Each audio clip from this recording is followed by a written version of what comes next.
नमस्कार दोस्तों, स्वागत है आपका इस कार्यक्रम में। दोस्तों, चाइना भी रूस और देखा जाए तो अमेरिका की श्रेणी में बहुत जल्दी आ रहा है परमाणु बम बनाने में, एटम बम बनाने में। अभी 2-3 साल पहले की बात थी कि उनके पास मुश्किल से 200 सवा 200 एटम बम थे। अभी जो इस साल की रिपोर्ट है सिपरी की, जो कि स्कॉटलैंड से आती है, उसके अनुसार अब उनके पास बमों की संख्या 500 क्रॉस हो गई है और उनका जो टारगेट है वो 2030 तक 1000 बम से ज़्यादा का है। और उनका ये भी इरादा है कि हर बम के लिए 2 इंटरकॉन्टिनेंटल बैलिस्टिक मिसाइल्स आईसीबीएम उसके पास होनी चाहिए। ये भी मैं आपको बता रहा हूँ, अंदर की रिपोर्ट है। आईसीबीएम का मतलब है कि कम से कम नहीं तो 10 से 15,000 किलोमीटर की दूरी वाली 2 मिसाइल्स हर एक बम के लिए उसके पास होनी चाहिए और उसके पास ये भी क्षमता होनी चाहिए कि वो उसे चाहे तो ज़मीन से छोड़ पाए, चाहे वो आकाश से छोड़ पाए परमाणु बम को, और चाहे तो उसको सबमरीन, जो उसकी न्यूक्लियर सबमरीन से, वहाँ से हैं। तो रूस और चीन के बाद एक तरह से चीन का जो एटम बम का भंडार है उसमें बहुत तेज़ी से वृद्धि हो रही है। हालांकि Britain, France, Pakistan, India, north Korea और इजराइल भी मॉडर्नाइज कर रहे हैं, इसमें कोई शक वाली बात नहीं है।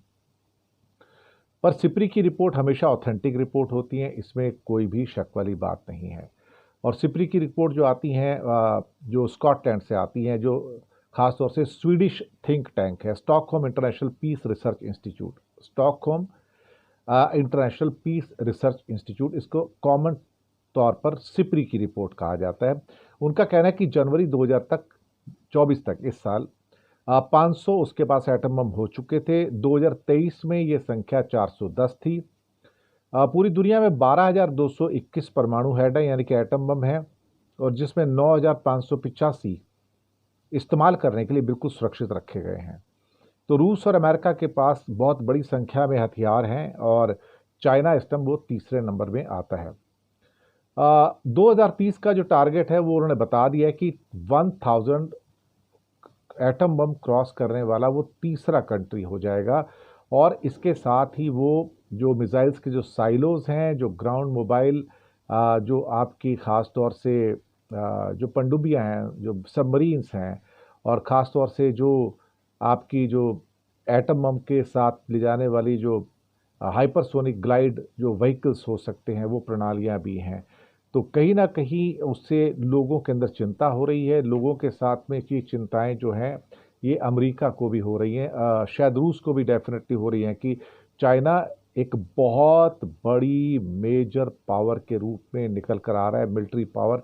और इतनी बड़ी संख्या में किसी के पास एटम बम होना मुझे लगता है कि चाइना ने फैसला कर लिया है कि और अगले 20 सालों तक उसके जो नंबर ऑफ वॉर हेड्स होंगे, एटॉमिक वॉर हेड्स, वो अमेरिका और सो कॉल्ड रशिया के बराबर हो, ताकि कोई उसको थर्ड नंबर की मिलिट्री फोर्स ना करे बल्कि फर्स्ट नंबर की मिलिट्री फोर्स कहे।